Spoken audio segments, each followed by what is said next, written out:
Chairholder Ves Oman was 19 words into his ultimatum when the first holding stopped answering him. He had chosen the widest band the Carthage Consortium owned, the one that reached every market, every registry office, every member species with a seal on the charter wall. He had dressed for it.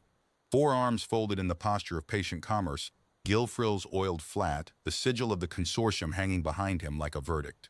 The 2,914 human assets, acquired from the Meridian Run convoy, remain in excellent condition, he said, and will be released upon receipt of the acquisition reversal fee, which the Earth governments may remit in full or in scheduled installments, the first installment due. The feed from Tesson Yard went dark on the board behind him, not dramatic. A single amber tile among 200 green ones flicking to gray, the way a tile does when a station's traffic master steps away from his desk.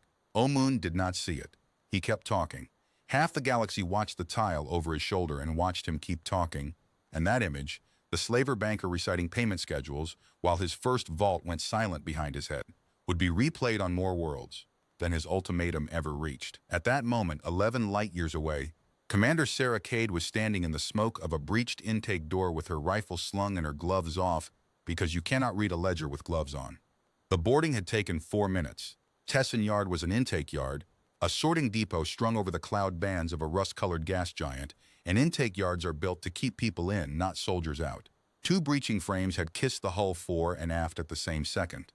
The yard's own security, 11 contract guards of 3 different species, none of whom were paid enough for this, had surrendered before the second frame finished cutting, kneeling in the loading corridor with their shock staves laid crosswise on the deck in front of them, which was a gesture Sarah had not seen before and would see again. No one had fired a shot yet. That mattered. She had briefed it until her teams could recite it asleep. The first sight sets the price of every sight after it. Make them believe surrender is survivable and the next garrison thinks about it. Make them believe it is profitable, and the one after that opens the doors for you. Intake hall is yours, Commander, Master Sergeant Ilya Roan said on the team channel. Roan was 49, built like a cargo loader, and had cut the aft door with the tenderness of a watchmaker. Counting now, we have standby. A pause that Sarah felt in her back teeth. We have 388. 388 human beings in a hall built to sort 600 at a time into freight pods by age, trade certification, and projected depreciation. Sarah walked the line of them with her helmet off so they could see a human face. That was procedure 2. Her procedure, written by her, for reasons the men and women who drafted her orders back on Earth had been decent enough not to make her say aloud in committee. The people in the hall stood in intake rows behind painted lines, because the yard had trained them for 19 days to stand in rows behind painted lines, and the first thing she had to do, the very first thing before water, before medics, was tell them they were allowed to cross a painted line without being asked. An old man crossed it first, then everyone crossed it, and the sound the hall made then went out on every helmet recorder in the team, and Earth never released that recording, and Earth never had to. The consortium released its own. 11 seconds of Tesson Yard's last security feed, leaked by a freight clerk to a market wire to prove the impossible thing had happened. Humans had not waited for the invoice. Humans had come to the warehouse, Commander. That was Dax Okonkwo, the intelligence officer, 26 years old and already gray at one temple, kneeling at the yardmaster's terminal with 2 data spikes in it like banderillas. Yard ledgers open, routing manifests, transfer schedules, surety filings. He looked up and she watched him decide to say the next part plainly. It's not 6 sites, the list is wrong. Meridian Run intake was split 9 ways, not 6. And there's older stock listed. People taken years back, still carried as live collateral. Older stock. Sarah stood very still for the length of one breath and let the words go through her and out the other side. 9 years ago, a different ledger in a different yard had carried her own name as a row number, and she had learned then that you can survive being arithmetic. It was a useful thing to have learned. It meant the rage arrived pre-cooled, already shaped into something you could put your weight on. Then the list grows, she said. That's what the list is for. Pull everything. Cross-load to the Kestrel before we unbolt a single pod. Around her, the machinery of the operation turned through its stations like a tide coming. In. Medics moved down the rows with water and scanners. A quartermaster team unbolted the freight pods that had been fitted with benches and air, scrubbers for the run home. Roan's section walked the 11 kneeling guards to a holding bay, unhurt, on camera, deliberately on camera.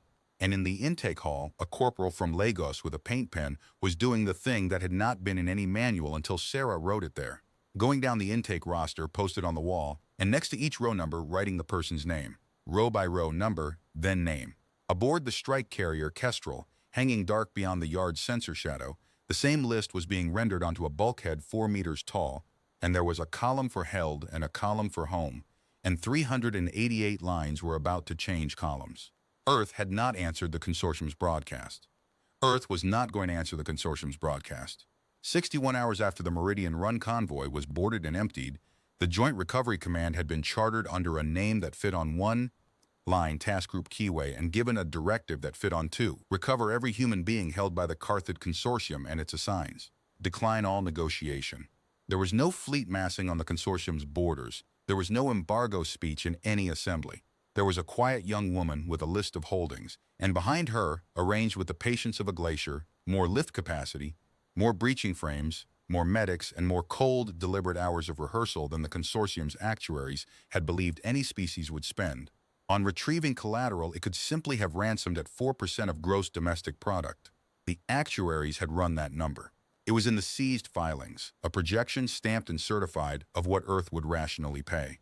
Dax found it on the second day and brought it to her without comment. Sarah read it once and handed it back. "File it," she said. "When this is over, someone will want to teach it." What the consortium had failed to price was on the Kestrel's bulkhead, changing columns. Tesson Yard itself they did not burn. Demolition was wrath, and wrath was a payment, and Earth was not paying anything this year. Engineers stripped the yard's intake machinery, the sorters, the brand tag printers, the depreciation scales, and crushed it flat for the cameras of the next freight crew to find. The station they left whole, lights on, doors open, a usable piece of real estate with nothing inside it that could hold a human being. The guards were set down at a neutral port with their back pay, which Keyway paid, in full, from a fund line that some appalled comptroller on Earth had approved under the heading incentives. The last thing to leave was Sarah. She stood in the empty intake hall, where the painted lines were already scuffed past reading, and she keyed the site off the list with her thumb, and on the Kestrel's bulkhead a yeoman drew a single straight stroke through Tesson Yard. 1. Ullman finished his broadcast that day to a gallery of consortium directors who applauded with all available hands. The applause lasted until the evening settlement run, when the Tesson Yard surety pool, bonds backed by the living collateral of 388 human beings, failed its audit because the collateral could not be located, and a small, automatic, pitiless line of marked the pool defaulted, and somewhere in the Veil Exchange, a clerk of the Murray and Reciprocity, one of the 11-member species whose seals hung on the charter wall, read that line twice and began, very quietly, to draft a memorandum about exposure. Earth said nothing. Earth was already moving on the second site. The Kestrel ran dark between stars with her escorts spread loose around her like wolves who had been told firmly to heel. In the operations bay, the list had been rebuilt on the long table, 9 holdings now, rendered in light, each with its file growing fatter by the hour as Dax's section chewed through the Tesson ledgers. Sarah stood over it the way other commanders stood over terrain models.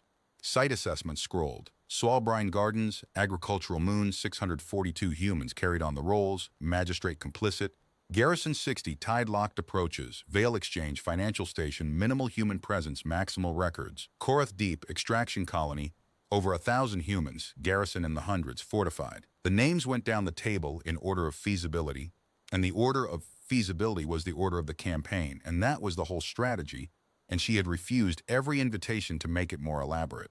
You take the easiest site first, not because you are timid, but because every site you could empty teaches you how to empty the next one, and teaches the enemy what it costs to be a site. Commander, Captain Yusuf Hale, master of the Kestrel, silver-bearded, a man who had spent 30 years hauling colonists out and was spending his last commission hauling them back. He set a flimsy on the table's edge, the consortium's second broadcast transcribed. They've adjusted terms. The reversal fee is now waived for, quote, assets of marginal value, and they request a conference. Noted, Sarah said, which was the entire reply Earth ever sent, in the sense that Earth sent no reply at all. Hale lingered. He was a sideman and knew it, the way the best shipmasters know it, and he had earned the one question he asked next by never asking any of the others. They'll harden the rest. You know that. Tesson was the only soft one. I know, Sarah said. Tesson wasn't for them. It was for the people watching them. He studied the long table, the 9 names, the patient light. And which is Sawali for? Sawali, she said, is for the actuaries. Because Dax had found the clause. It was in the standard surety contract, sub-annex 12, in language so dry it could have been about grain silos. In the event of unrecoverable seizure of living collateral, holders were entitled to claim total loss and collect insurance at face value, provided the loss was total. There was a verb in the clause. The verb was amortize. It had taken Dax 2 hours and one long silence to confirm what it meant in operational practice. A holding facing seizure had a financial incentive to kill its inventory because dead collateral paid out at 100% and rescued collateral paid out at nothing. The consortium had not written the clause expecting to use it. They had written it the way bankers write everything, to move risk somewhere it could be priced. But Tesson Yard had been seized recoverable and whole. The pools had defaulted instead of paying, and on 6 worlds, holders of human-backed surety bonds were now reading Subannex 12 with new interest, which meant that from the second site forward, Task Group Keyway was not racing garrisons. It was racing arithmetic. Sarah had been 17 when she learned the arithmetic from the inside. A survey tender, the Cassell, taken off the drift of Yates by an acquisitions crew flying consortium paper. 14 months in a holding called Gray Shelf, where the air tasted of ammonia, and the day was divided not hours but into work credits. A number instead of a name, row 880. She had been row 880, and then one gray morning the number was called, and she walked up a ramp into a hired ship, because Earth in those years had paid. Quietly, through brokers, hating itself, Earth had paid, and 206 people came home, and the price of every human being in the galaxy ticked upward that day like any commodity enjoying reliable demand. She did not hate the people who had paid. She had been on the ramp. It is difficult to hate the ramp. But she had spent 9 years building the other answer. The one where the ramp comes to you, with breaching frames and medics and a paint pen, and no money changes hands, ever, in any direction, so that the market learns the only thing markets truly learn, which is that the product cannot be safely held. Her interview file from those years contained one sentence the psychologist had flagged and the recruiters had circled. Asked what she wanted, the 17-year-old from Gray Shelf had said, "I want it to cost more to keep us than to let us go." 26 now, and the costing had begun. In the operations bay, the light-rendered list threw pale gold across her hands. Roan came to stand at her shoulder with 2 mugs and the talent for silence that had carried her through 4 decades of other people's worst days. On the bulkhead aft of them, under home, the count stood at 388 and underheld at 2026 from the Meridian run, plus a second figure, new since Tesson, that the yeoman had added in smaller script because it was still being assembled from ledger fragments. The older stock, the long-held, the people whose names had stopped being spoken anywhere except in their own heads. So far that count read 447, and Dax believed it would grow. Roan followed her eyes to it. "We were chartered for the convoy," she said, neutrally testing. "We were chartered to recover every human being held by the consortium and its assigns," Sarah said. "I wrote down the directive. I remember the wording. Earth might remember it narrower. Earth," Sarah said, "is welcome to send someone to stop us. They'll have to stand in line behind the Carthid." Roan drank her coffee, satisfied. Below them, Soal turned green and silver in the long table's light, its tides rendered as slow breathing, its kelp vats marked in rows, and in one of the vat houses, 642 rows of arithmetic were waiting to be turned back into names. The brine gardens of Saul smelled like a wound that the sea kept cleaning. Sarah tasted it through the dropship's open ramp at 400 meters. Salt and iodine and the sweet rot of cut kelp, the whole moon's economy in one breath. Below, the vat houses ran along the tide flats in ranks, glass roofs flashing under a high white sun, and between them, the conveyor canals moved their freight of harvested green toward the presses with the serenity of a system that had not yet been told what was landing on it.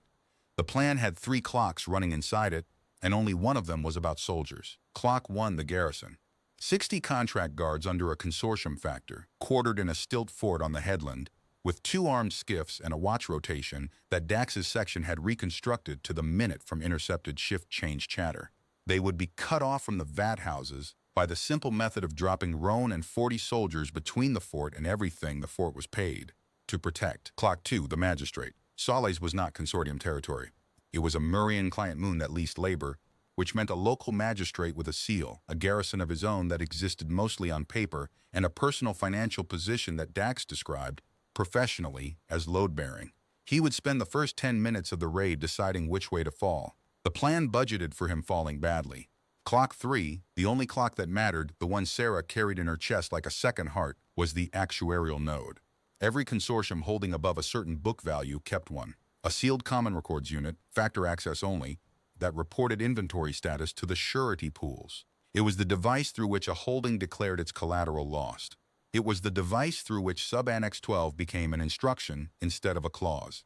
On Sol, it sat in the factor's office in the heart of the stilt fort, and it had to be dead before the factor understood that his moon was being raided, because the distance between those two events was the distance between 642 people walking up a ramp and 642 claims being filed at face value. So the raid on the brine gardens of Sala began not with breaching frames but with one window breaking, 11 minutes before anything else happened at all. The window belonged to the factor's office, and the thing that came through it was a slug of dense glass ceramic the size of a thumb, fired from a rail platform on the headland ridge by a corporal named Osi, who had spent 3 days learning the harmonic signature of one specific wall. The slug passed through the window, through a decorative screen, and through the actuarial node's casing, vaporizing its transmitter stack and fusing its records core into a paperweight in the same 4,000th of a second. The node had a backup battery, a backup antenna, and a tamper protocol. It did not have a backup self. Factor Heschel Vorm was in the room when it happened. He was eating.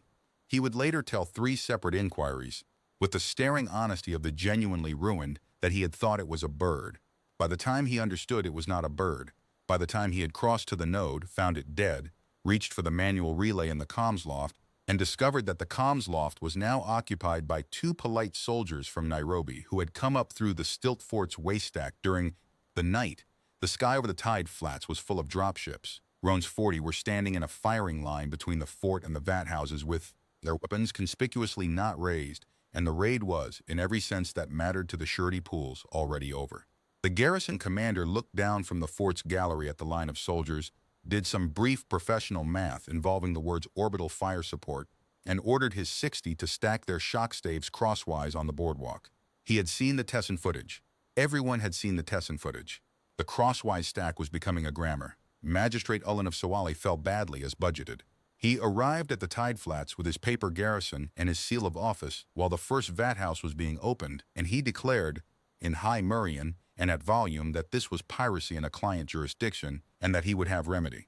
The recording of what happened next traveled further than Omen's ultimatum. Sarah Cade, helmet off, hair stuck to her forehead with salt spray, looked at him for 3 full seconds, then held out a single sheet of flimsy, the Swall labor lease, seized at Tessin, with the lesser's column showing 642 human beings and the term of lease showing in perpetuity, renewable. "Your seals is on it," she said. "We're not here for remedy, we're here for the inventory. You can keep the seal." He kept the seal. He kept it all the way to the Murrian Assize Court 11 weeks later, where it was entered as evidence. The vat houses opened one after another down the tide flats, and what came out of them blinking into the high white sun was not rose. The brine gardens had held its people longer than Tessin.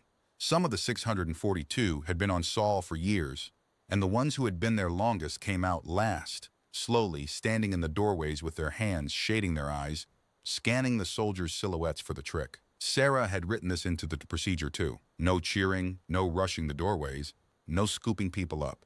You stand in the open with your face bare and your hands empty, and you say the sentence, the one sentence, and then you wait as long as it takes. The sentence was, "You're on the list. We came to take you home." A woman named Pelaritza, 40 years old, taken at 31 from a freighter whose name had been sold off a registry, stood in the doorway of Vat House 9 for 4 minutes. Then she asked, in a voice rusted down to a whisper, whether the list had her name or her number. "Your name," Sarah said. "Pell, we had to dig for it. You're on row 212 of their book, but we don't keep their book. We keep names."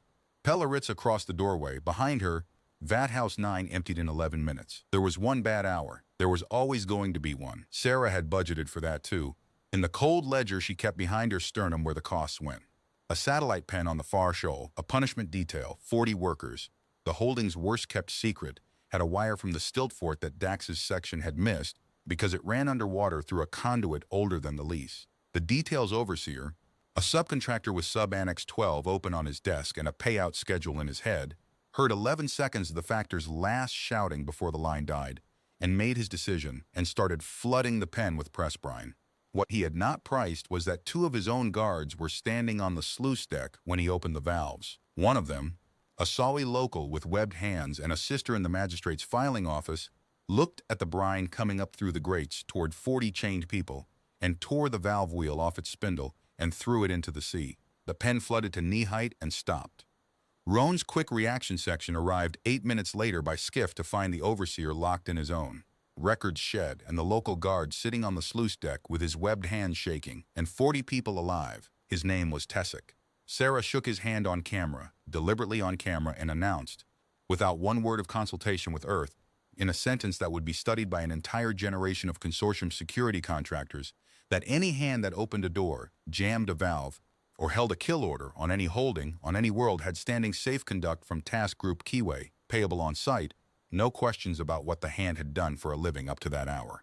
40 soldiers heard her say it. By nightfall, it was on the market wires. By the end of the week, it had a price attached, calculated by the same actuaries who had priced what Earth would rationally pay. The expected value of a Keyway safe conduct versus the expected value of a consortium contract, the latter adjusted for the new and rapidly hardening possibility that the human task group would arrive at your particular door before your particular contract paid out. The actuaries marked the safe conduct higher. They marked it higher because of Tessin, where 11 guards had walked away whole with their back pay. Because of Saul, where the surrendering garrison was even now being ferried to a neutral port unhurt on camera. And because of the second thing that had happened on the Saltide Flats, the thing the wires could not stop replaying. The overseer of the satellite pen, the one who had opened the valves on 40 chained people, was not executed. He was not beaten. He was walked down the boardwalk through a silent aisle of human soldiers, photographed, documented, fingerprinted in 4 chemistries, and handed, with a complete evidentiary file, to the Murrian Assize Marshal who had arrived with the magistrate's recall order, handed over, given away. The most hated being on that moon, and the humans gave him to a court, their enemy's own court, with a file so airtight that the court could not even do them the favor of botching it. They aren't taking revenge, a Murrian Wire commentator said that night, in a clip that the consortium's directors watched in a sealed room with the sound turned up twice. Revenge we could price. They are doing something else. They are demonstrating that they do not need it. On the Kestrel's bulkhead, the yeoman drew the second stroke. Sollybrine Gardens. Under home, the count changed to 1,070. 642 from the vat houses, plus 40 from the pen, and Dax, reading the recovered rolls deep into the ship's night, found that the Sala books carried 12 more humans than the lease admitted, transferred off-moon 2 years prior as a gift of goodwill to a patrician house at a place the ledger called the Pale Anchorage. He added the place to the list. The list now held 10 names and 3 strokes worth of momentum, and 1 entry that made the operations bay go quiet whenever the long table rendered it. Korath Deep, Garrison S, 400 plus Inventory S. 112, status hardening. It was after Soal that Earth broke its silence once in the only transmission the consortium ever received from any human authority during the whole of that year. It was 11 words long, unsigned, sent in clear on the consortium's own settlement band at the close of the trading day, time to arrive between the default notices. Earth does not buy its people back. We collect them. Continue. The linguists of 4 species spent days on the last word. Continue what? Continue resisting and be emptied site by site. Continue holding and watch the bonds rot. It was imperative with no object, addressed to no one, promising nothing, and that was precisely the horror of it. It read less like a message than like a stamp, the kind a clerk brings down on a form, the kind that means the process is automatic now and no further correspondence will be entered into. Shareholder Vess Oman convened the directors in the sealed room beneath the chartree, and for the first time in 190 years of the consortium's charter, the question on the table was not price. Heseth Vale, director of sureties, laid out the position with the flat calm of a being reading her own autopsy. Tessenpool defaulted. Swallypool defaulted. Insurance syndicates invoking the recoverable seizure exclusion because the collateral had not been lost, it had been collected, alive, by a party that documented everything. Holder confidence collapsing. 2 member species, the Murrian Reciprocity and the Echad Combine Banks, formally requesting review of their charter exposure, which was the diplomatic phrase for measuring the distance to the lifeboats. Then we harden, said the director of holdings. Korath Deep can hold against a fleet. We consolidate inventory there and at the anchorage, and we make the next collection cost them so much blood that their public ends it for us. Humans are a sentimental species. They will trade discipline for grief the moment the caskets land. Oman looked at the 11 seals on the wall, and at the place where the settlement feeds scrolled its small, pitiless lines, and said nothing for a long time. Send the conference request again, he said at last, and reinforce Korath. There was one more decision taken in the sealed room that night, and it was taken off the minutes, by 3 directors staying behind after the others had gone, and it was the decision that history would weigh heaviest, precisely because the consortium itself never dared own it. If the humans could not be outpriced and could not be outfortified, they could perhaps be retaught. Sentiment again, the model died hard. A convoy of the recovered hid on its way home not by the consortium, naturally by deniable parties, by hull-scrubbed raiders flying no one's paper.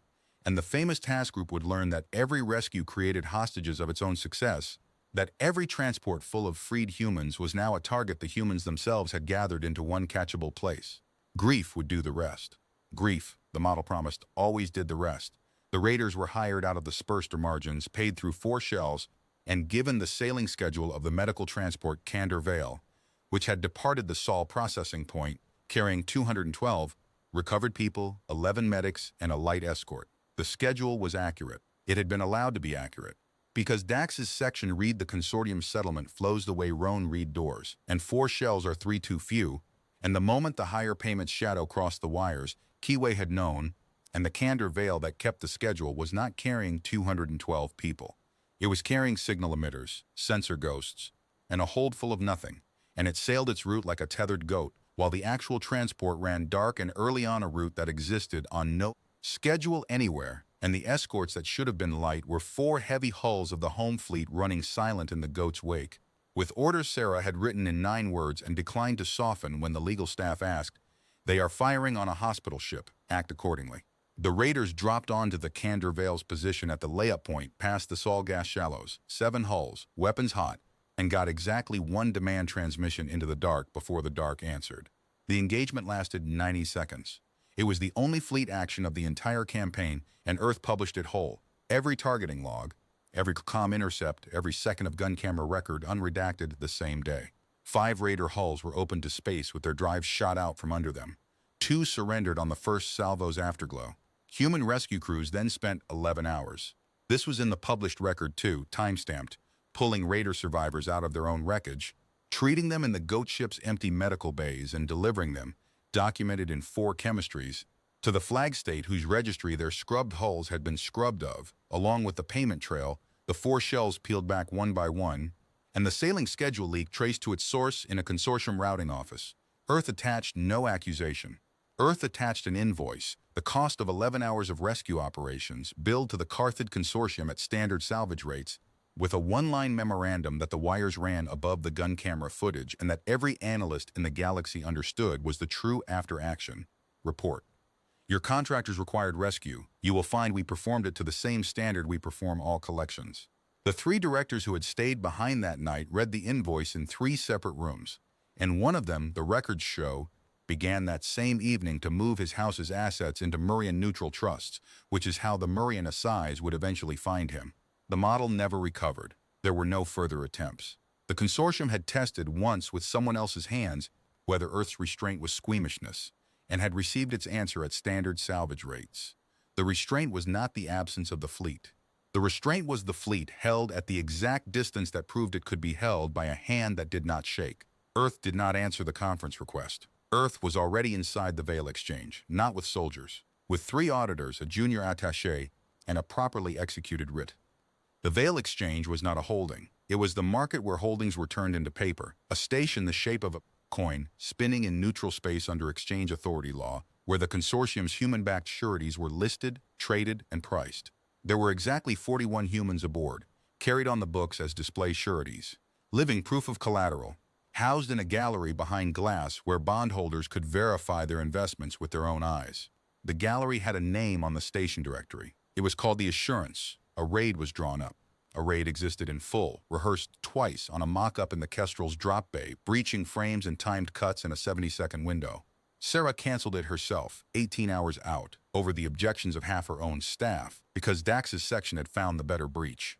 The Exchange Authority, neutral, ancient, humorless, and very much not a member of the Carthage Consortium, had a listing requirement, buried in its founding conventions, that all collateral backing a listed instrument be lawfully held under the law of its origin jurisdiction.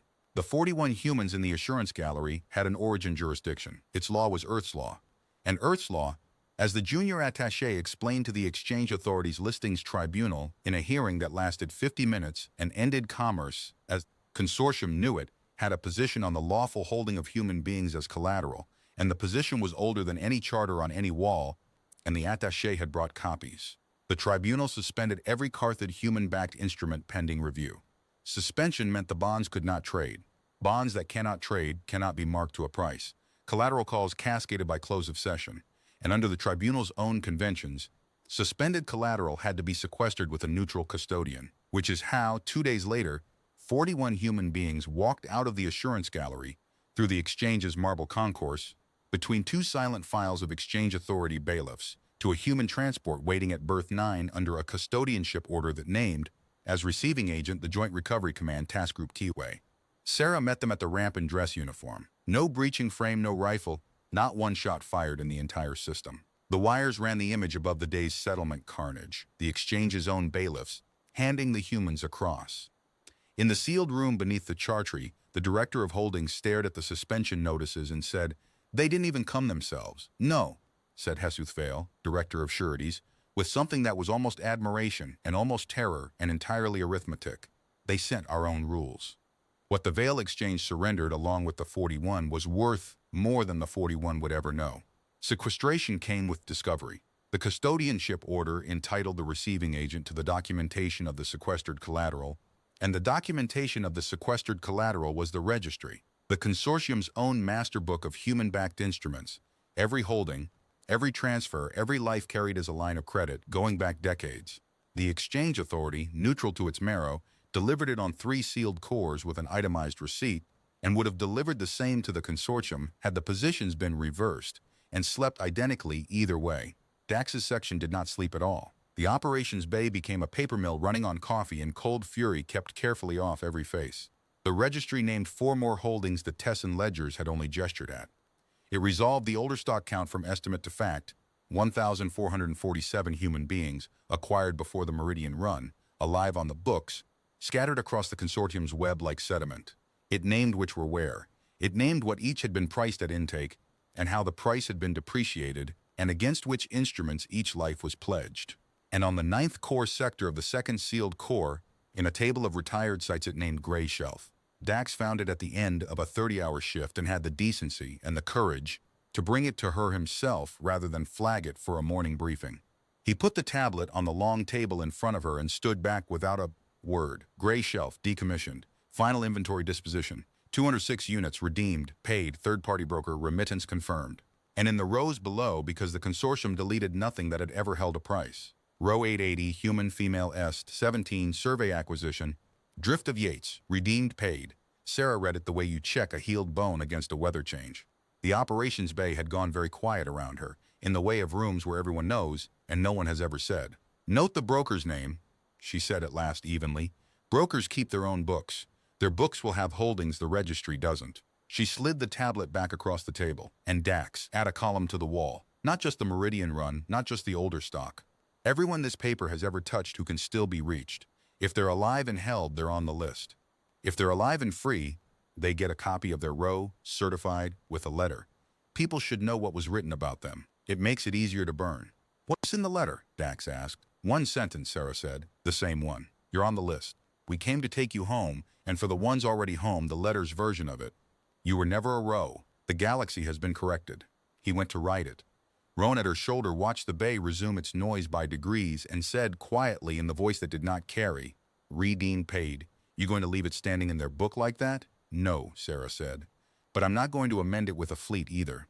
There's a better instrument." She looked down the long table, past Karth deep burning amber at the top of the threat board, to the last name on the list, the one with the charter wall and the sealed room under it. Their book ends when their charter ends. All of it at once, every row, every site, every clause. We don't edit the ledger, Sergeant. We close it. The galaxy, meanwhile, had begun to do something no one had planned for, although Sarah, when she saw the first report, sat with it for a long moment and then said, "Faster than I hoped," which her staff correctly understood to mean she had hoped for exactly this. Holders began surrendering humans voluntarily. It started with a Varick shipping family that held 3 human technicians against a maintenance bond 11 years old. They had watched Tessin, Sewell, and the Vale exchange in sequence, and they had done the new arithmetic. The instruments were suspended. The collateral could not be liquidated. Subannex 12 was a confession waiting for a court, and somewhere out in the dark was a young woman with a list, and you did not know your position on the list, and not knowing was a cost no rational holder would carry for 3 technicians. They delivered the 3 to a neutral port with their effects, their unpaid wages computed at human rates with interest, and a notarized statement of voluntary remission, and they asked the portmaster, this was the detail the wires loved, they asked the portmaster for a receipt. Keyway issued one.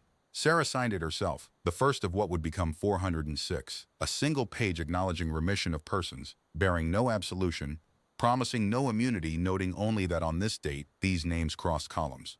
The lawyers on Earth wanted the language harsher. Sarah kept it cold and exact, because the document was not for the holders. It was for the next holders, the hesitating ones, the ones running the arithmetic at night, and it had to show them a door with daylight behind it.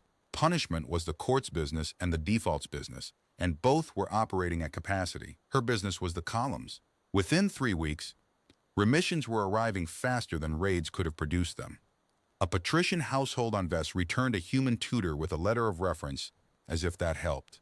A salvage combine released 9 riggers and self-reported to its own guild court the same afternoon. A Murrian provincial bank, discovering to its documented horror that it had foreclosed on a human-backed bond 2 years prior and was therefore, technically, holding a person, delivered her to the nearest human consulate inside 19 hours with 3 vice directors in personal attendance, each carrying a separate apology drafted by a separate law firm. On the Kestrel's bulkhead, the home column climbed through 1500, through 300, through 1500. The yeoman ran out of wall and started a second panel, and every remission carried paper, and every page of paper fed the registry reconstruction. And the registry reconstruction kept saying the same 2 words at the bottom of every. Projection DAX ran Korith deep because the consortium was running arithmetic too. Every holding it could not defend, it was emptying, not into freedom but into the ground. 3 convoys in 11 days.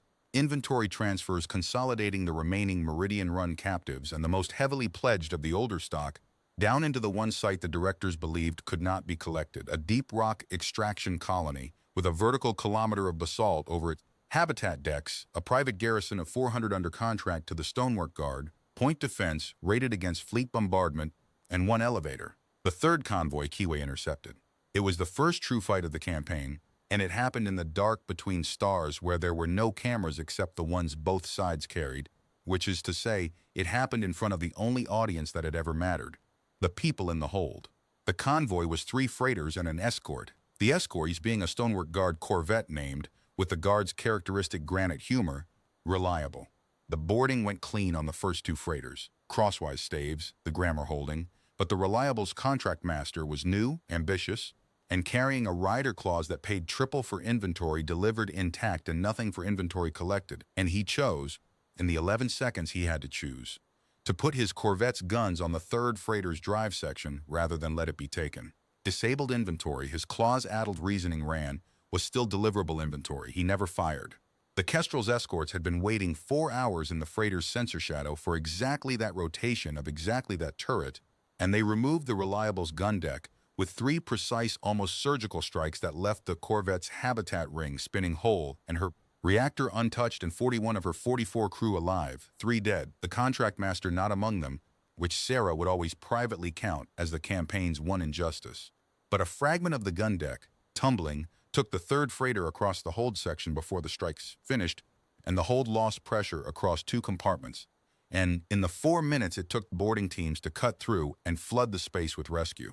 Atmosphere, a man named Aurelio Vance, 55 years old, school teacher, taken off the Meridian run with his entire adult literacy class, died holding the emergency bulkhead's manual seal shut with both hands so that the compartment behind him, the one with the children in it, held its air. He was the first human being Task Group Kiwi lost. He was not a soldier. Sarah stood in the recompressed hold an hour later, looking at the manual seal, at the hands of the man still on it, and the cold ledger behind her sternum took the entry and did not balance. 291 people came off that convoy alive. The wall gained 291 names, and then after a pause, 1 more, in a column the yeoman created that night and never showed anyone the drafts of. A 3rd column, narrow at the far edge, headed carried Aurelio Vance, the first name in it. The column for the ones who crossed no doorway, who were on the list and stayed on the list, who would be collected anyway, because Sarah amended the directive that night on her own authority, in writing, and dared Earth to countermand her. Recovery includes the recovery of remains, of names, of records of wrongful depreciation, and of testimony. We bring back everyone, the ones who can walk and the ones who can't. Earth did not countermand her. Earth read the amendment in a quiet office 9 floors under Nairobi, and the woman who ran the Joint Recovery Command's civilian oversight initialed it and wrote 1 line in the margin, which leaked, years later, with the rest of the file. She has understood the assignment better than we wrote it. The school teacher's literacy class, 11 adults, every one of them alive because of the bulkhead seal. Asked to stay aboard the Kestrel, rather. Then transfer home with the first wave. They asked for work. They got it. They joined Dax's paper mill, reading recovered rolls, hunting name matches between brokers' books and registry rows. And they were good at it, ferociously good, because they were learning to read with the documents of their own captivity, and there is no motivation in any pedagogy like striking through a row that turns out to be your neighbor. It was one of them, a stevedore named Breno Sane, 3 weeks literate, who found the pattern in the Korath manifest that everyone with a decade of clearances had missed. The consolidation convoys were not random. The consortium was sorting as it transferred the most heavily pledged lives to the deepest decks. Korath Deep was not just a fortress. It was being arranged, deck by deck, into a financial structure, the collateral stacked in order of book value, so that if the worst came, Sub-Annex 12 could be invoked from the bottom up, deck by deck, like a controlled demolition of debt. The deepest deck, Bren Osane's cross-match showed, held 104 children. Sarah looked at the schematic for a long time. The operations bay had learned to read her stillness the way sailors read a glass. The longer it lasted, the harder the weather coming. This one lasted 4 minutes. They've made the inventory load-bearing, she said finally. If we knock anywhere on that rock, the structure pays itself out from the bottom. She turned from the table, and what was in her face was not rage.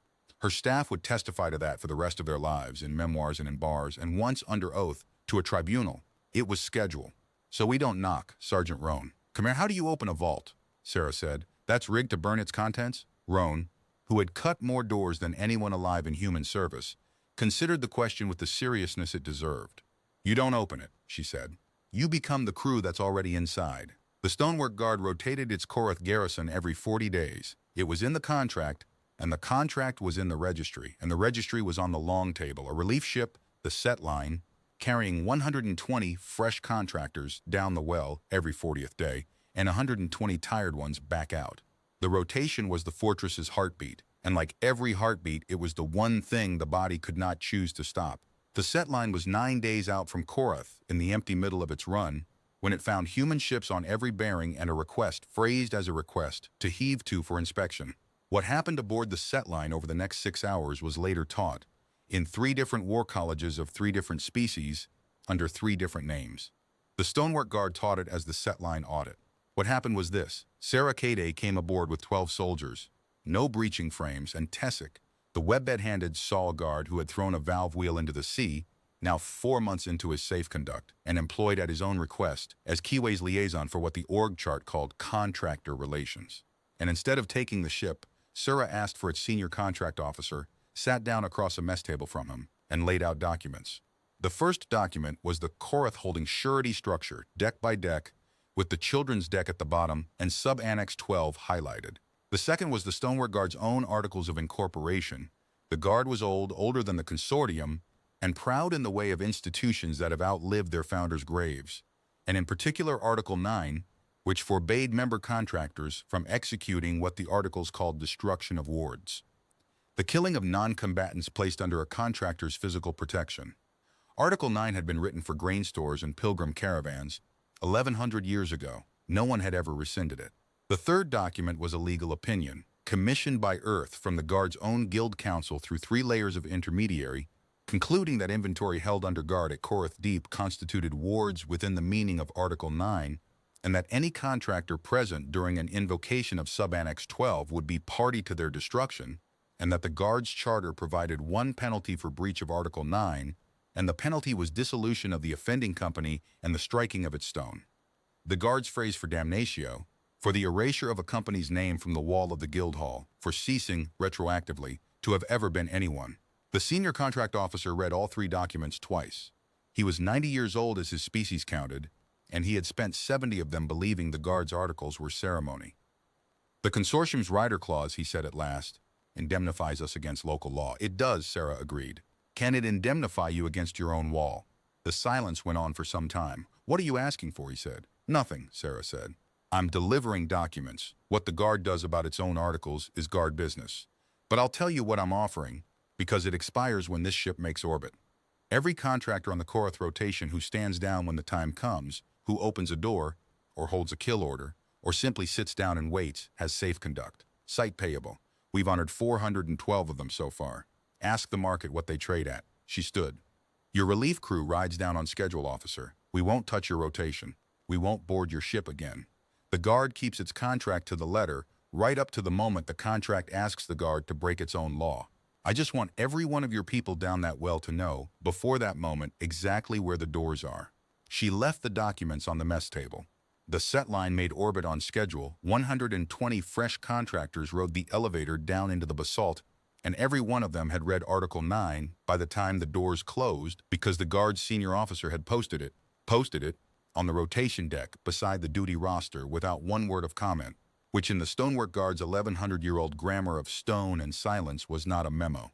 It was a verdict. Kiwi gave the verdict 19 days to ferment. Then it knocked, in the loudest way it had ever knocked, and the knock was a lie. The human fleet came down on Korath Deep with its transponder blazing, a mission signature shaped to read like twice the tonnage it carried, in the most theatrical arrival of the whole campaign. Assault carriers in parade line, escorts running wide, every move broadcasting clear, a textbook prelude to orbital assault, aimed at the fortress's eyes. Point defense batteries woke across the mountain. The garrison went to stations. The consortium factor in the deep command gallery, a director's nephew named Otto Karsh, installed precisely because he would not flinch from Subannex 12, watched the fleet deploy with his hand resting on the console that armed the amortization sequence deck by deck from the bottom up. The console required two keys, his own and the garrison commander's. It was the one piece of the structure the consortium had not trusted to its contractors alone. The fleet made orbit and stopped. It did not fire. It did not land.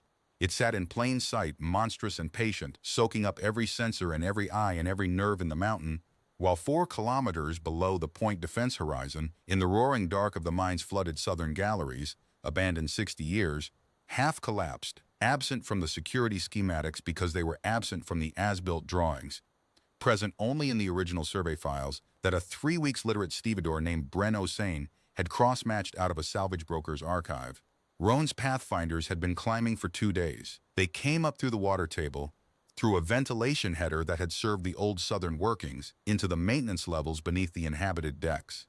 60 soldiers, rebreathers, no power armor, weapons sealed against the wet, climbing hand over hand up shafts that had not heard a voice in 6 decades, while overhead the fleet's parade ground threat held every defensive eye pointed at the sky. Sarah climbed with them. Her staff had fought her on it for 2 days and lost on the merits. The team going for the tally room would be making decisions no junior officer could be asked to carry in a structure rigged to burn its contents, with 104 children at the bottom of the burn order. Command goes where the worst decision lives. She had written that in the procedure, too. The tally room was the holding's actuarial heart. The node, the ledger terminals, and the amortization console with its 2 key slots, 4 decks down from the command gallery, hard line, no wireless path to cut. They reached its level at the start of third watch, and there the campaign balanced for 9 minutes on the edge of going wrong. A maintenance foreman, consortium direct hire, not guard, walked into the access gallery with a fault tablet in his hand and surprise on his face, and was taken quietly, but his tablet had a dead man check-in, and the check-ins and the caps, and in the command gallery a duty tech flagged it, and Otto Karsh, who had spent 19 days marinating in the fleet overhead and the silence below, looked at one lapsed maintenance check-in and understood, with the clarity the consortium paid his bloodline for, exactly what it meant. He declared inventory emergency and reached for his key. What stood between his key and the children was Article 9, a posted duty roster verdict, and the second key slot. Garrison Commander Hessek Vor of the Stonework Guard, Company of the Grey Lintel, stood in the command gallery with his own key on the chain where it had hung for 2 years and did not take it off. Karsh ordered him. Karsh invoked the rider clause, the indemnity, the contract, the consortium's charter, his uncle. Vor stood like his guild's namesake and said one sentence, the sentence that would be cut into the lintel of the guild hall's new west door within the year. The wall outlasts the invoice. Then he ordered his contractors to stations and stood them down, all of them, every deck, weapons racked, posts abandoned in good order, blast doors opened on the holding levels, and the Grey Lintel's duty channel broadcasting, on the holding zone all call, in the flat granite cadence of a being reading from his guild's oldest page. This company holds wards. This company does not burn wards. Stand away from the doors. Karsh tried the console with one key. It did what 2 key consoles do, which is nothing. He tried to raise the chartry and found the hardline junction already held by 2 polite soldiers from Nairobi. There were, Rowan said later, always 2 polite soldiers from Nairobi. It was getting to be a guild of its own. And then he tried in the end, The thing Sarah had budgeted 9 minutes for and feared more than any garrison. He went down himself, with the 4 direct hire enforcers of his personal detail, to do with hands what the consul would not do with keys. They met him on the stairs of Deck 9. It was the only firefight of the Korath operation, and it lasted under a minute, on a switchback stair with emergency lighting and 104 children behind the door at the bottom. 2 of the 4 enforcers, seeing the stairwell, put their weapons on the steps and sat down beside them with their hands on their knees. Safe conduct grammar learned off the wires. 2 did not. Corporal Adazi Osi, the same Osi who had put a glass ceramic slug through a window on Saul, 11 meters in a lifetime of training ago, took a charge bolt through the shoulder plate holding the lower landing and held it anyway, and the 2 enforcers who did not sit down were both dead before they reached her. One to her sidearm, one to Roan, who had come down the switchback 4 steps at a stride with her rifle already speaking. Otto Karsh, director's nephew, keeper of the second-to-last key, was found on the upper landing with his key in his fist and Sarah Katie's pistol 6 centimeters from his eye, and the recording from her helmet, played later before the assize and never once contradicted, preserved the entire negotiation. Deck 9 is children. Sit down. He sat down. They did not kill him. That was the ending the wires kept refusing to believe, and the ending the consortium's directors could not stop watching. The nephew walked off Korath Deep alive, unbruised, documented in 4 chemistries, and was handed with his complete evidentiary file, the emergency declaration in his own voice, the order to amortize in his own voice, Article 9, all of it, to the marshals of the Echad Combine Banks, whose courts held charter jurisdiction over consortium officers, and whose judges were at that moment discovering how very much they wished to be seen, publicly, repeatedly, to be the kind of institution that punished this sort of thing itself. 1,012 people came up the Korath elevator into the light of the parade ground fleet, which turned out to have been the doorman. The children's deck came up last and first, last in the order of the lifts, first in every broadcast every species made of that day, 104 of them, blinking, each one carrying, because the literacy class had insisted and sewn them aboard the Kestrel, a cloth tag with no number on it at all, only a name. Kiwi lost 4 soldiers on Korath. 3 pathfinders to a gallery collapse in the flooded dark on the 2nd day of the climb, whose names went onto the carried column in the yeoman's narrow script, and 1 medic, specialist Anto Reyes Calderon, shot on Deck 9's lower landing covering a child who had run the wrong way, who died 11 hours later in his own ship's surgery with the child alive in the next bay, and whose name went up while the elevator was still running. Sarah stood the night watch in the operations bay alone, by her own order, and drew the 4th stroke herself, Korath Deep. The home column passed 3,000. The cold ledger behind her sternum took the 4 new entries on the other page, the page that never balanced, and she stood with her thumb on the wall under the narrow column for a long time. 2 sights, she said, to the empty bay, to the list, to row 880, to whatever was listening. Then everyone's home. The stonework guard struck no stones that season. Instead, 9 days after Korath, the Guildhall posted a notice in its courtyard, 3 lines, no signature, in the oldest dialect it had. The guard audits its contracts. Contracts of ward against a contracted burning are void from inception. The gray lintel stands. And the Carthage Consortium, which had built its entire security architecture on the granite assumption that contractors do not read their own articles, woke to find that no guard company on the registry would renew at any price, that its fortresses were manned by notice periods, that its garrisons were now countdowns, and that the only force in the galaxy still willing to stand a consortium post was the one it could least afford. Its own direct hires, the nephews and the believers, the ones with keys. In the sealed room beneath the chartry, the directors voted, for the first time in the charter's history, with 2 seats empty. The Murrian Reciprocity had withdrawn its seal that morning. The Echad Combine Banks had withdrawn theirs the week before, the better to prosecute. 9 seals remained on the wall, and Heseth Vale, director of sureties, looked around the table and said the sentence she had been holding in her mouth. Since the night the Vale Exchange suspended the instruments. Gentle beings, we are no longer deciding how to defend the holdings. We are deciding what we will be holding when they arrive. Because they are coming here, to this rock, to this room, not for us. We flatter ourselves. For the 600 we keep under our own floor. Chairholder Vizoman said, the anchorage first. They are sentimental about their order of operations. They will not skip a site. We have time to make the anchorage expensive. He was right about the order. He was wrong about the price, because he was still pricing in the wrong currency, and the pale anchorage was about to teach the entire galaxy what currency task group Kiwi actually spent. The pale anchorage was the oldest sovereign free city in known space. a ring station of white stone and grown coral, spinning in permanent noon around a mild yellow star, governed by the sept of anchors. 7 patrician houses so ancient that 3 of them predated the languages their charters were written in. The anchorage held no territory, fielded no fleet, and had survived 1,100 years of other people's wars on a single export. Neutrality so absolute, so ceremonially perfect, that every power in the galaxy needed the city more than it needed the city's insult. 231 human beings lived there as retainers under contract. The phrase was the city's own. The contracts had been purchased from the Carthage consortium over 4 decades. Tutors, surgeons, musicians, archivists, pages, and the houses had persuaded themselves, with the genius for self-portraiture that sustains all old money, that this was patronage, that their humans were fortunate, that the children among them, there were children among them, were wards. 9 days after Korath, shareholder Omen executed his masterstroke. The consortium transferred title outright. Every human contract at the anchorage was gifted, irrevocably, to the holding houses themselves.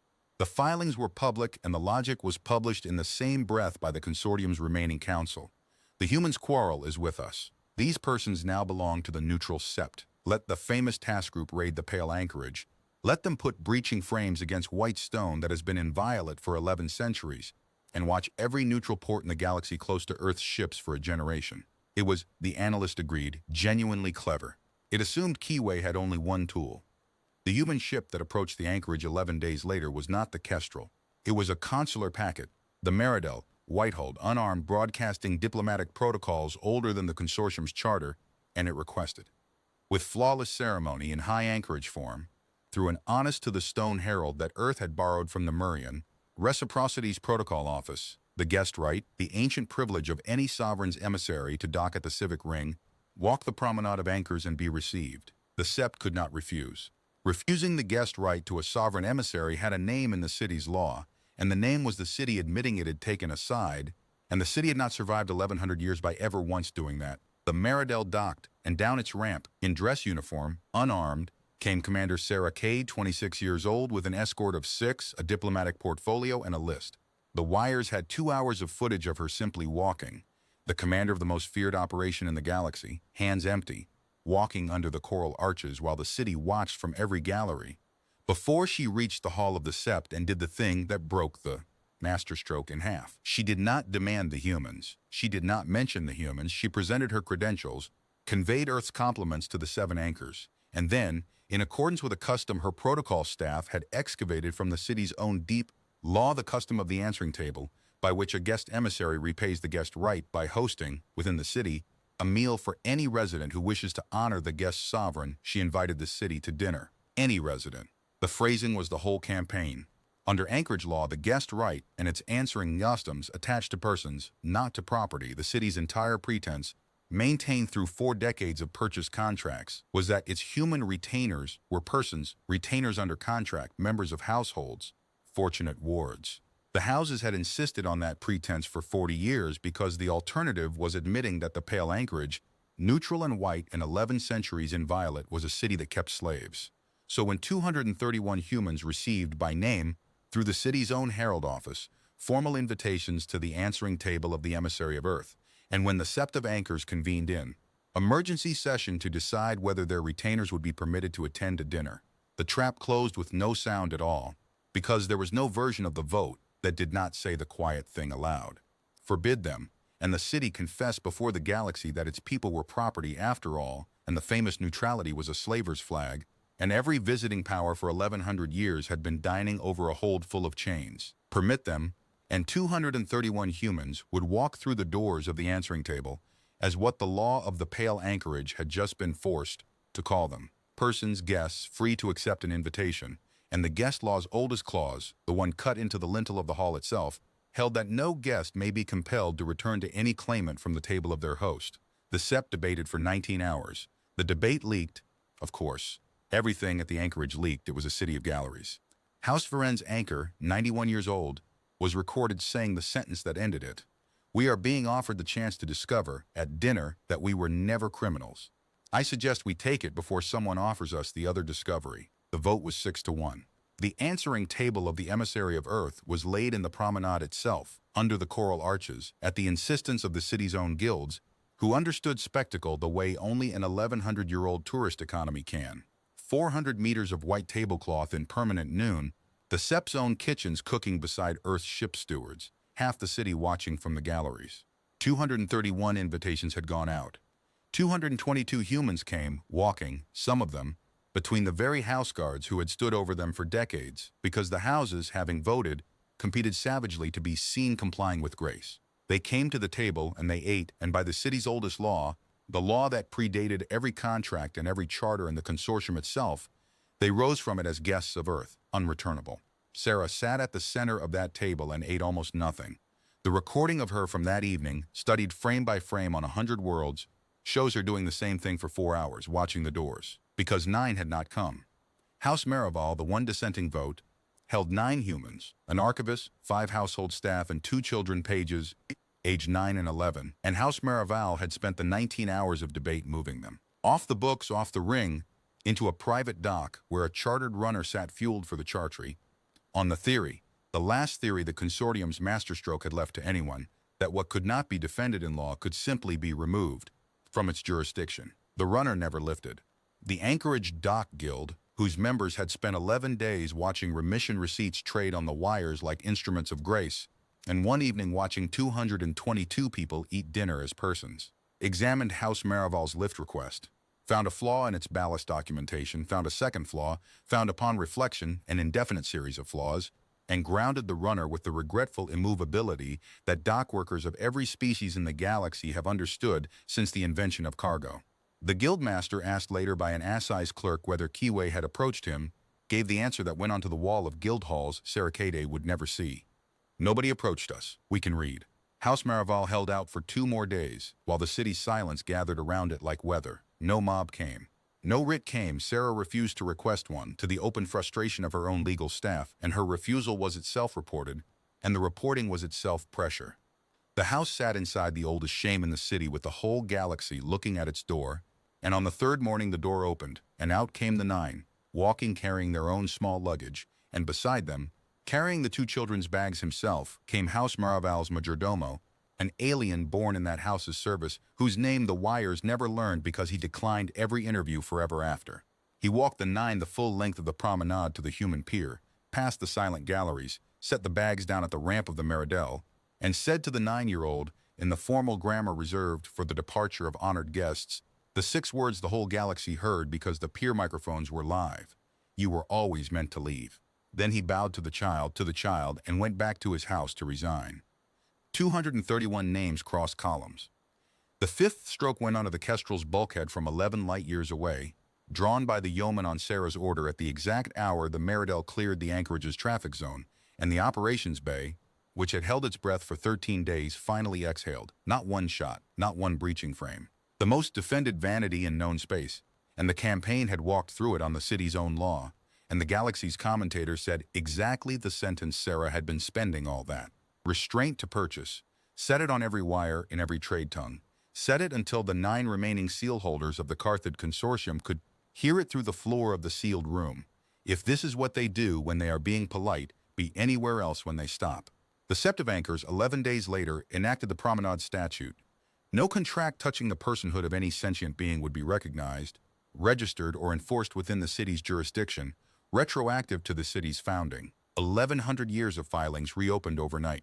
It was the Anchorage's way of apologizing without the word, and it loosed a second remission wave across every polity that took its legal fashions from the old city, which was most of them.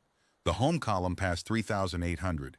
Dax's reconciliation now showed, with 2 sites left on the list, a number that the operations bay had stopped saying aloud because saying it felt like touching wet paint. Of the 2,914 taken from the Meridian Run, all but 609 were home. Of the older stock, all but 52, 661 people, 1 site. Because the second to last site on the list, a leased holding pen above the Carthage shipyards, turned out when the Pathfinders reached it to be empty. Lights on, doors open, intakes machinery still warm. Emptied not by rescue but by transfer, the last transfer the consortium would ever run. Every remaining life it held in the galaxy pulled down into the one place the directors had left. Under the chartry, under the charter wall and the sealed room, under their own floor. Hessuth Vale had said it plainly, and the directors had voted it deliberately, with the cold clarity of beings who had finally found the bottom of their own arithmetic. The inventory was no longer collateral against any bond. Every bond was dead. The inventory was now collateral against one thing only: the director's own bodies, the 9 seals, the rock itself. 661 human beings, arranged through the Chartreuse vault levels in a lattice the consortium's remaining council described, in a filing of historic shamelessness, as integrated residency, and which every targeting officer in the human fleet read correctly on the first pass. A living shield, wrapped around a sealed room, daring Earth to be what the consortium had spent a year praying Earth would turn out to be. The fleet that gathered at the edge of the Carthage home system 11 days later was not a parade ground lie this time. It was everything. Every carrier, every escort, every breaching frame and dropship and medic task group Keyway had. And behind it, arriving in silence over 4 days, the thing Earth had held off the board for the entire campaign because its absence had been the campaign. The heavy squadrons of the home fleet, hulls that had never once been mentioned in any broadcast. In numbers, the consortium's last analyst counted 3 times and then stopped publishing. It hung there, all of it, at the system's edge, in full sensor view of the Chartree, and did not move. 2. 4. No ultimatum, no deadline. The silence Earth had kept for a year, now with tonnage. Inside the rock on vault level 5, Noor Reyes counted the days by the guard's boots. She was 16, 4 months taken, the youngest off the transport sunward, and she had learned the vault the way the young learn any institution that intends to outlast them, completely, instantly, and without being noticed learning it. She knew the boot sounds of every post-rotation. She knew which keepers walked their rounds on schedule because they believed in schedules, and which walked early because they were afraid. And she knew, because the lattice was a structure of people and people leak, everything the directors believed the inventory could not know, that the fleet had come, that it was sitting at the edge of the system like a held breath, that the bonds were dead and the guards' wages were 3 settlement cycles in, arrears and being paid now in script the keepers joked about in the watch room when they thought the air ducts didn't carry. The ducts carried. The vaults of the Chartree held 661 people who had nothing to do for 4 days but listen, and the lattice the directors had built as a financial structure turned out to conduct something its architects had never priced. Information, moving through tap codes and work details and the 100 small permissions of any long captivity, floor to floor, until everything the watchroom knew by evening, Vault Level 9 knew by morning. So they knew about the wire's year. Fragments of it had been arriving for months, carried in by transferred captives from the emptied holdings, a woman from Sowal who had seen the line of soldiers standing between the fort and the vat houses with weapons conspicuously not raised, a machinist from the Korath decks who had ridden the elevator up into the light of the parade ground fleet, and then, in the consortium's last convulsion of transfers, been shipped down into the Chartree anyway, and who was the most listened to being on 5 levels because he had seen the doors open once already and could testify nightly in a low voice that traveled that the grammar was real. Crosswise staves, empty hands. A young woman with a list who said the same sentence every time. You're on the list. We came to take you home. They taught it to each other, in the dark, in 11 languages of Earth and 2 of elsewhere, not as a hope. Hope was expensive. Hope they rationed, but as a procedure, the way you teach the location of the emergency seals. When it comes, the machinist said, and he never said if, on the 4th night with the fleet hanging silent overhead, when it comes, it will not look like the Holovids. It will look like paperwork that happens to love you. Do not run at the soldiers. They will stand still and let you decide. They always let you decide. That is the whole strangeness of them. Whatever you have heard about Deathworlders, the true thing is worse and better. They will cross the galaxy in their hundreds of thousands and park a fleet that could crack this rock over our heads, and then they will stand in a doorway with their faces bare and wait for a frightened person to take the first step, because the step is the point. They did not come to take the consortium's property away from it. They came so that we would walk. Noor Reyes, 16, listening in the dark with her back against the row frame and her arithmetic running, Noor, who trusted kindness the way she trusted unverified cargo manifests, committed the procedure to memory and made one private amendment to it, which was that when the doors open, if the doors open, she would not take the first step or the 10th. She would go last and watch the whole transaction first, every line of it, and find the price, because there was always a price, and whoever paid it owned you next. 4 days. Then the boot sounds changed. The early walkers stopped walking entirely, and the schedule believers began clustering at the watch posts, and through the ducts came the word that a single white ship had requested the state pier, one ship, unarmed, and that the watch commander himself had gone down to the gate to meet it. On vault level 5, 661 people went quiet at their doors, listening, while 11 light-years of patience came down the approach lane to collect them. And on the 5th day, the Chartreuse Perimeter Control received a single docking request, one ship. The consular packet Meridel, white-hulled, unarmed. She was coming down herself. The argument aboard the Kestrel had lasted 6 hours and involved, before it was over, 2 admirals, the Civilian Oversight Office 9 floors under Nairobi, and one direct, encrypted, personal appeal from a cabinet minister who had held Sarah's mother's hand at the memorial for the Cassels taken. Every word of it boiled down to the same sentence: "You do not send the commander into the vault." Sarah let them finish. Then she put the Chartreuse vault schematic on the long table, 661 people, woven floor by floor through the rock like reinforcing bar, and said the thing that ended the argument, the thing she had been carrying since a gray morning 9 years before when a number was called and a 17-year-old walked up a ramp somebody else had paid for. There is no breach plan for that lattice. There is no fire plan, no siege plan, no clever plan. Every plan we own ends with the directors deciding how it ends, because they are holding the decision in their floor. The only way this ends on our terms is if the people between them and us decide the directors are already finished, and people don't surrender to a fleet at the edge of the system. A fleet at the edge of the system is weather. People surrender to a person. They open doors to a face. So I am going to go down there and be the face, and I am going to be unarmed. Because the entire campaign, every receipt, every safe conduct, every garrison we fed, and every nephew we handed to his own judges has been the construction of exactly one sentence in the mind of every guard in that rock. She tapped the schematic, the outer watch posts, the 400 direct hire security staff who were all the consortium had left, and the sentence is the humans keep their word even when they don't have to. That sentence is the weapon. I built it. I'm going to go fire it, Roan said quietly from the back. And if you're wrong about the sentence, then you'll be holding my second weapon, Sarah said. All of it. At the system's edge, visible from their galleries. She looked around the bay. I'm not gambling, Sergeant. I'm collecting. The whole year was the deposit.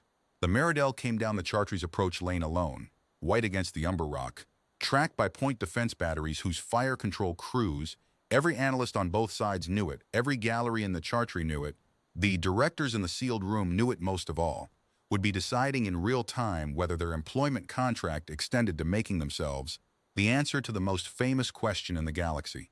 What does Earth do when you finally give it a grave to point at? The batteries tracked. The batteries did not fire. The Meridel settled onto the Chartreuse State Pier, where charter delegations had landed for 190 years, and the ramp came down, and Sarah Cade walked out into the heart of the thing she had spent a year unmaking, carrying a thin black portfolio and nothing else.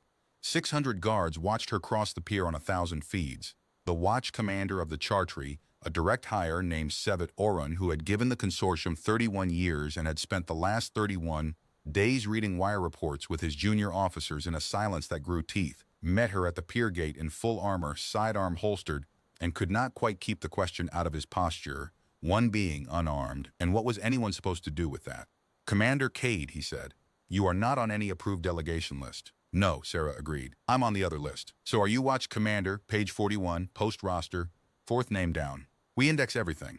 She let that sit in his armor's audio pickups for exactly one breath, and then she did the thing that no war game in the Chartreuse archive had modeled. She handed him the portfolio, handed it over, at the gate, to the enemy's watch commander, the whole instrument of her errand, and stood there with empty hands while he held it. That's an inventory receipt, she said. 661 names. It's drawn up the way we've drawn up every receipt this year. You'll have seen them on the wires. There's one signature line on it, and it isn't for your directors. The charter's dead. Watch, Commander. The courts that are going to bury it are their own member species courts, and nothing signed in that sealed room would survive the month. So the line is for whoever actually opens the doors. That's the only signature history is going to keep from today. We've found that people like to know, going in, exactly what's being put on the record and what isn't. She nodded at the portfolio. Last page. The last page was the safe conduct schedule. 406 precedents listed by site, Tesson to the anchorage, every guard who had ever stacked a stave or opened a valve or sat down on a stair with the disposition of each. Paid out, resettled, employed, alive. The stonework guard's audit notice. The dock guild's grounded runner. Tessik's name led the schedule with his current posting. The page was headed, in plain script, in 4 trade tongues. This is what we have done. Every time, with every hand that chose the doors. There was no threat anywhere in the portfolio. That was the threat. A year of receipts had made the pattern so heavy that it no longer needed to be said. It only needed to be filed. Sevadorin read the last page twice, there at the gate on every feed in the chartry, while the directors in the sealed room shouted into his unanswering earpiece. Then he looked up at the young woman standing unarmed on his pier, and he asked the only question left in the rock. "And the ones who don't open doors? We were never here for you," Sarah said. "Any of you. We're here for 661 people. The ones who stand between us and them are choosing to be furniture, and we have a year of practice walking around furniture. The ones who point a weapon," and here her voice did not harden. The feeds confirmed it. Frame by frame, her voice did exactly nothing at all, which was somehow worse. "Are choosing to be the reason the fleet at the edge of this system stops being patient. 600 guards. Watch commander. One of them will be the first to decide. The rest will have about 4 seconds to decide what the first one meant. I'd rather it was you now with a stylus." The sealed room had one card left, and it played the card while Sevadorin was still holding the portfolio. Director of Holdings Dren Masik, the one who had said humans will trade discipline for grief, the one who had designed the lattice, had spent 31 days preparing for precisely this collapse of nerve among the hirelings. He had a private detail of 11, blood-bonded to his house, exempt from the post roster. He had a hard key cut for the deep vault node, the last actuarial instrument in the consortium's possession, hand-carried down from the Dead Veil exchange and wired into the lattice's lowest level. And he had a belief, sincere as gravity, that the entire year had been a confidence trick, that one invoke clause, one deck of paid-out collateral, would shatter the humans' fastidious theater and reveal them as the sentimental species his models had always promised, who would trade their discipline for grief and burn the chartry and thereby lose. In one act, the year, the wires, the courts, the verdict, everything. He went with his 11, while his chairholder was still shouting into the watch commander's deaf earpiece.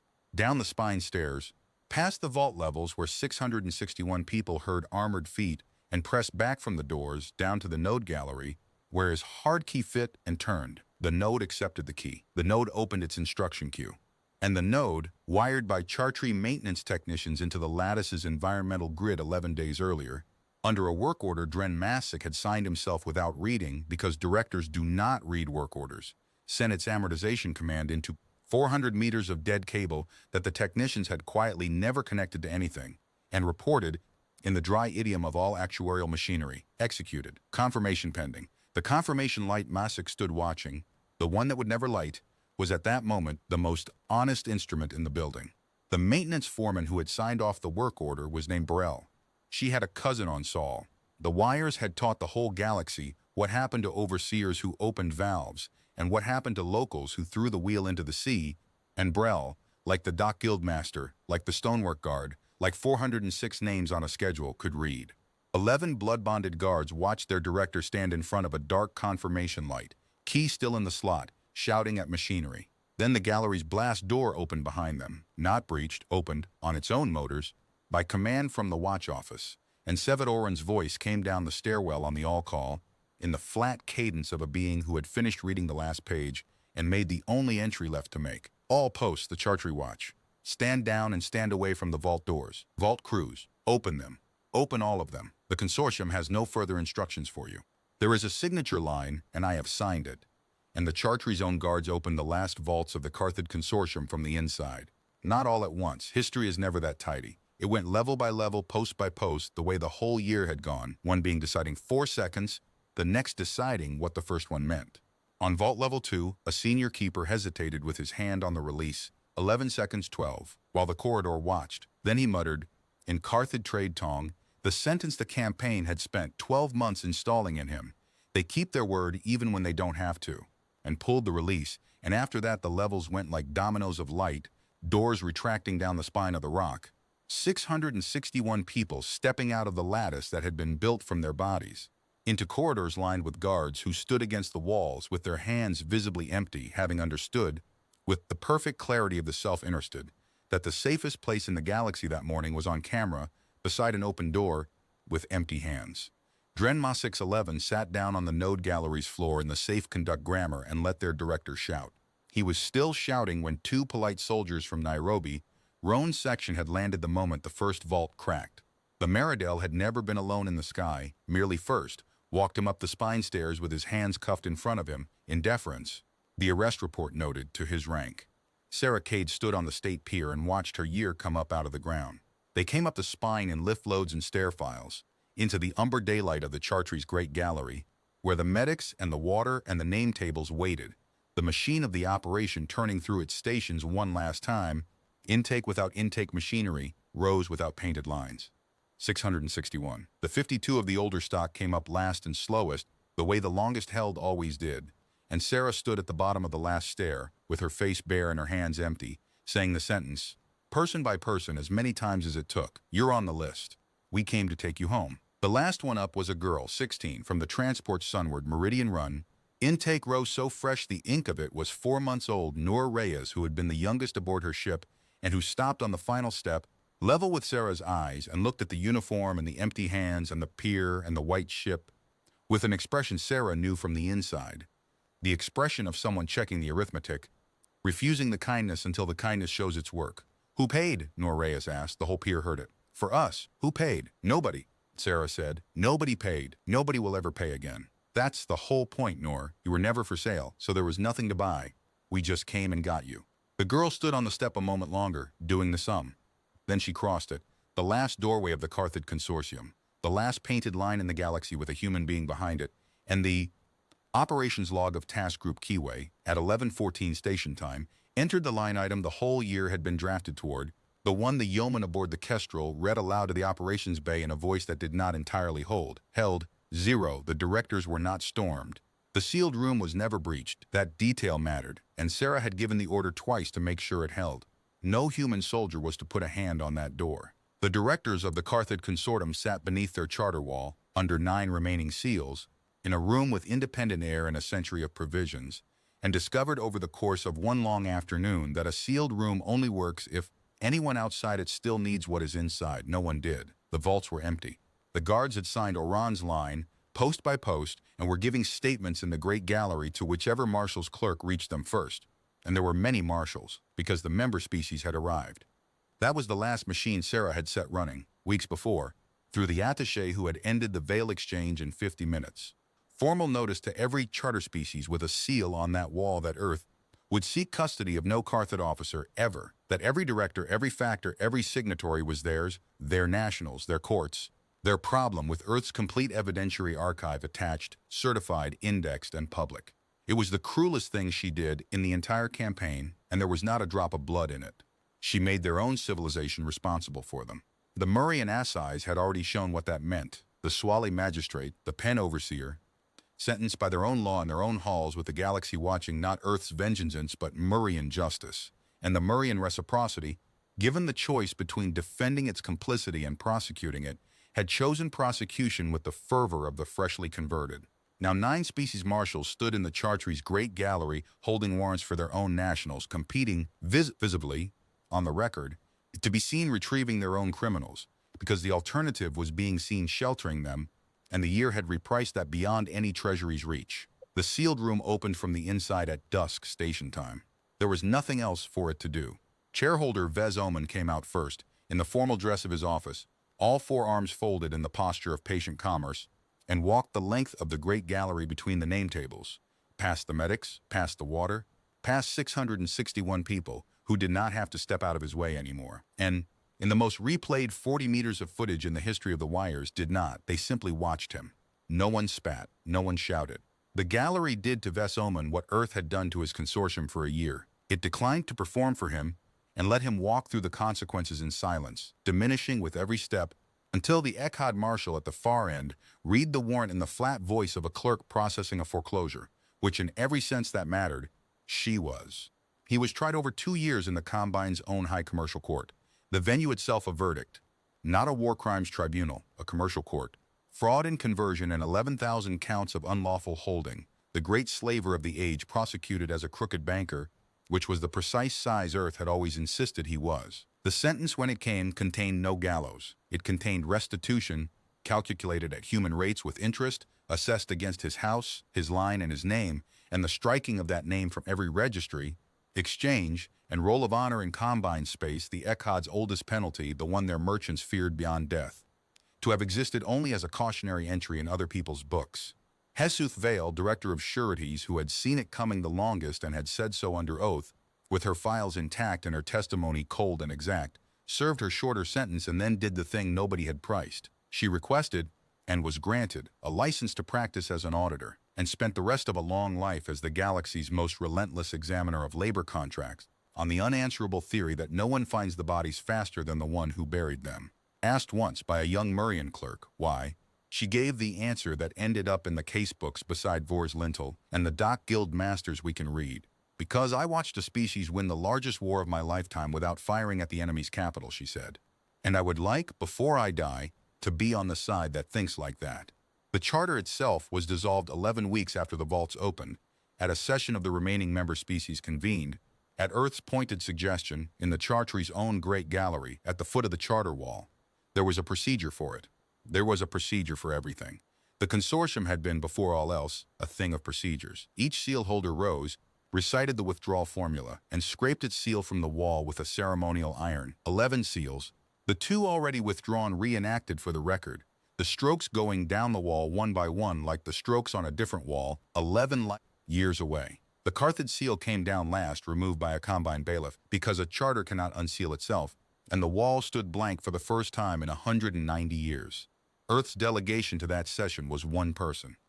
Sarah Kay stood at the back in dress uniform and signed the dissolution instrument's witness page. Not a party, never a party, a witness.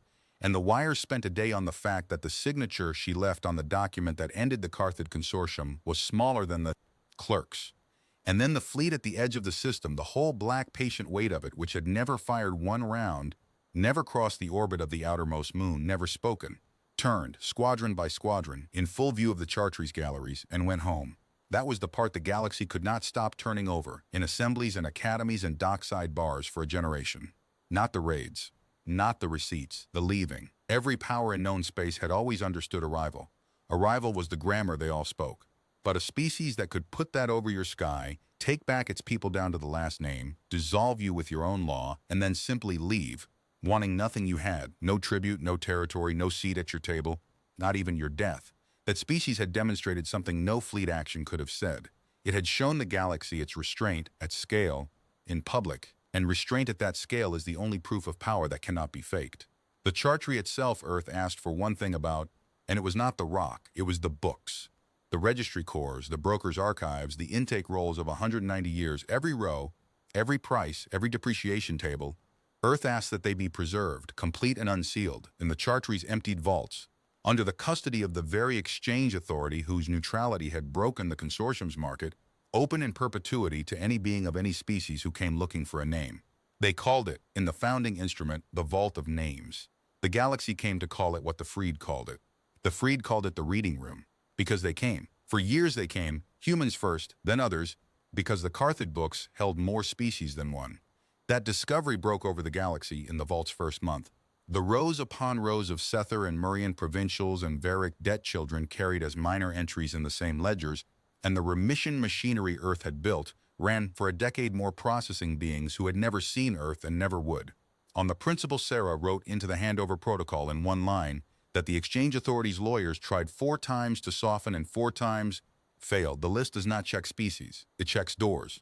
Tessick worked there in the end, the web-handed guard who had thrown a valve wheel into the sea, a custodian of the reading room, walking new visitors down the vault levels to the tables, teaching them the indexing, sitting with the ones who found their row and needed, suddenly, to sit. He kept a small thing on his desk that visitors always asked about, a valve wheel, salvaged off the Sol Tide Flats by a corporal from Lagos and mailed to him years later with no note. He would turn it under his webbed hands while he talked, and what he told them, what he told every being who ever asked him why he, of all the galaxy's contractors, had been the first hand on the first door, was always the same. They came to the warehouse, he said. Nobody comes to the warehouse. The fee, the ransom, the exchange, the deal, that is the whole world. That has always been the whole world.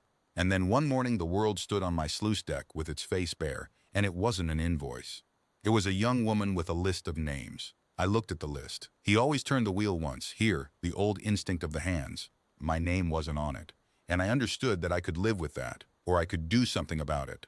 The Kestrel came home in the spring, by Nairobi's calendar, the last ship of the task group to make Earth orbit, because Sarah had routed her last, behind every transport. behind every hospital ship on the principle that the command vessel of a recovery operation enters its home system the way a shepherd enters a gate.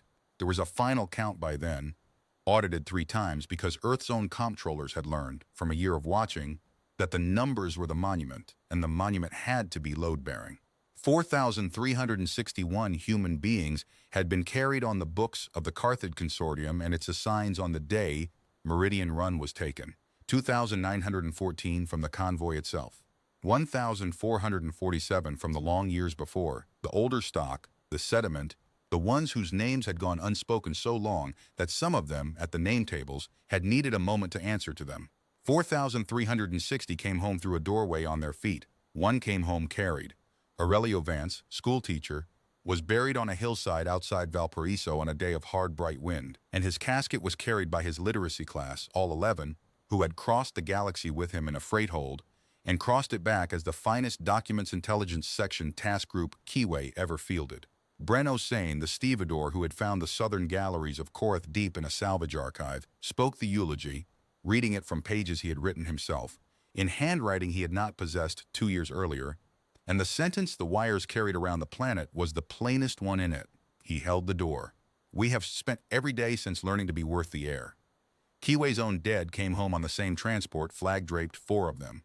3 pathfinders and a medic, and Sarah walked behind each casket in turn at each of 4 funerals on 3 continents, and at the last one, Specialist Antoreus Calderon, the medic of Deck 9, the child he had covered, now 7, walked beside her the whole way holding the hem of her dress jacket, and no order in Earth's inventory could have made her remove the small hand, and none was attempted. The wall came off the Kestrel that summer, the actual bulkhead, cut free with the same tenderness Roan had once spent on an intake door, 4 meters of ship steel bearing 3 columns in a yeoman's patient hand. Every stroke, every correction, every name, was set into the stone of a new building on the headland above Mombasa, where the Joint Recovery Command kept its archive. They had debated rendering it in something nobler, bronze, black granite, and the Freed had answered through Pellaritza, who had become their association's first convener, in a letter of 2 sentences. It was written on a working ship by working hands while it was being made true. Nobler would be a lie. So the steel went into the stone, scuffed and overwritten and exact, with the narrow column at the far edge, carried. Under glass that visitors touch anyway, glass being no match for what people need to do with their hands in front of certain names. And beneath the wall, on a plain shelf, the archive placed 1 paint pen, donated by a corporal from Lagos, with a small card explaining what it had been for. Number, then name. Beginning at Tesson Yard, this pen restored the second to 411 persons whose captors had recorded only the first. Sarah Katie stood at the back of the dedication, in the crowd, out of uniform. She had refused the platform, refused the speech, refused, to the despair of 3 governments and the visible relief of the Oversight Office, which had read her file. Every decoration proposed for her by anyone on the grounds, stated once in writing and never elaborated, that the operation had been a repayment, and one does not accept medals for settling a debt. The Freed gave her something anyway.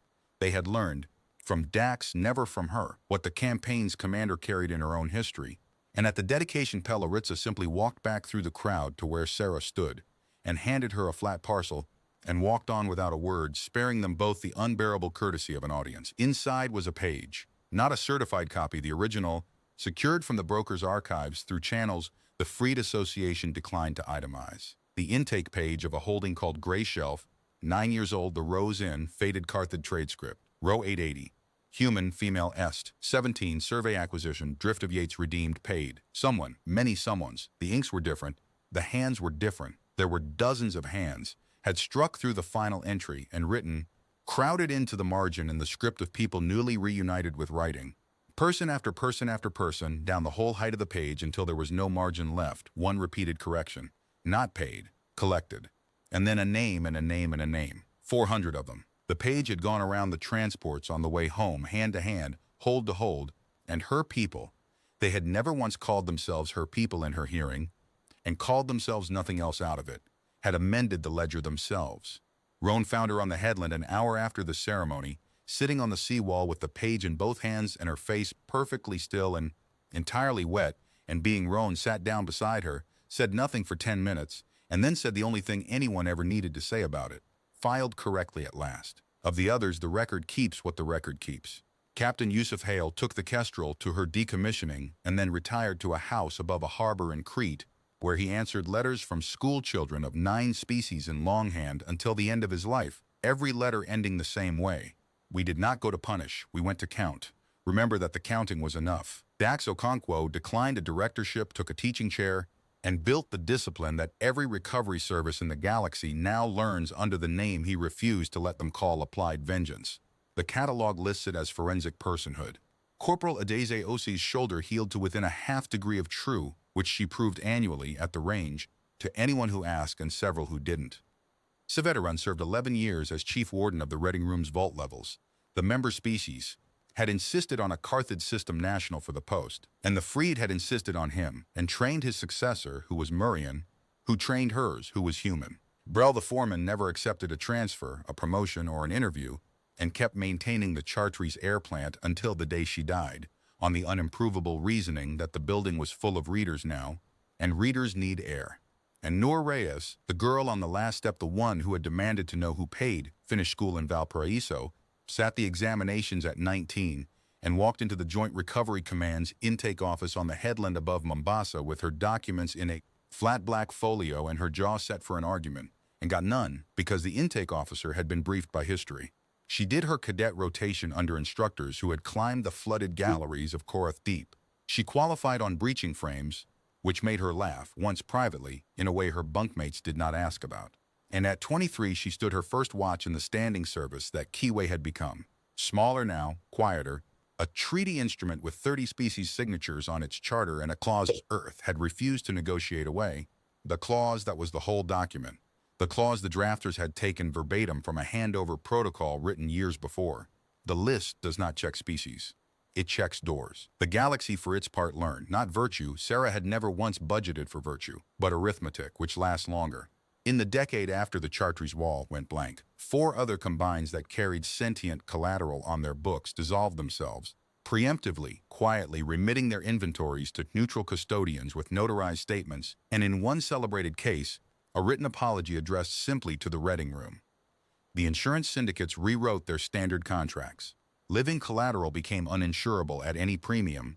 The actuaries, having finally produced the number the whole year had been a derivation of expected cost of holding a human being against their will, a figure published in the syndicate's joint circular with a footnote that entered every trade tongue in known space as an idiom. The footnote read, assumes the holder is eventually found. All holders are eventually found. Priced like a human, merchants came to say, of any risk no sane being would carry. There was one more journey. Sarah made it alone. The year she finally left the service, without announcement, on a commercial run, a passenger among passengers. Gray Shelf still existed, decommissioned, sold twice, stripped, drifting at the edge of an unfashionable system with its docking ring dark. She chartered a tender from the nearest port, and the tender's pilot, a Varick youngster who had grown up on the wire footage and did not recognize the quiet woman in the passenger seat, talked the whole way out about the campaign, the dinner at the anchorage, the guards opening the vaults, the famous departing fleet. The greatest thing anyone ever did with an army, the pilot said, was not use it. They used it, Sarah said, watching the dark ring grow in the viewport. Every day for a year, it just never had to arrive. Arriving is the cheap part.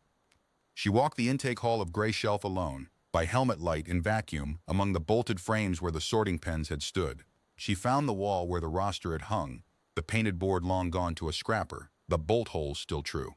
She stood in front of it for a while, in the place where a 17-year-old had once stood every gray morning learning to be arithmetic, and she did not leave a plaque, a flag, a marker, or a word, because some ledgers you close by adding nothing to them, ever again. But on the way back through the hall, she stopped at the intake desk, where the manifest terminal had sat, where the rows had been written. The desk's surface was scarred with 40 years of stylus work, the grooves of 10,000 entries worn into the alloy. Numbers, prices, depreciations, a palimpsest of everything done in that room, illegible now, just texture under a glove.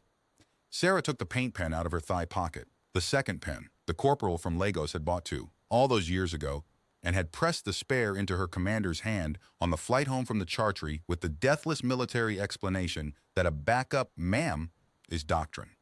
She uncapped it, and on the dead face of the intake desk of Gray Shelf, in the place where her number had been entered, she wrote, in letters large enough that any future salvager, any drifting scavenger, any archaeologist of whatever species the deep future sends, read it by their own helmet light and wonder, and perhaps look it up, and find the whole story waiting in a room full of air and readers. Sarah Cade, home. Then she capped the pen and flew back into the light, and that, the record will tell you, was the end of it, except for the one piece of unfinished business that was never unfinished business at all.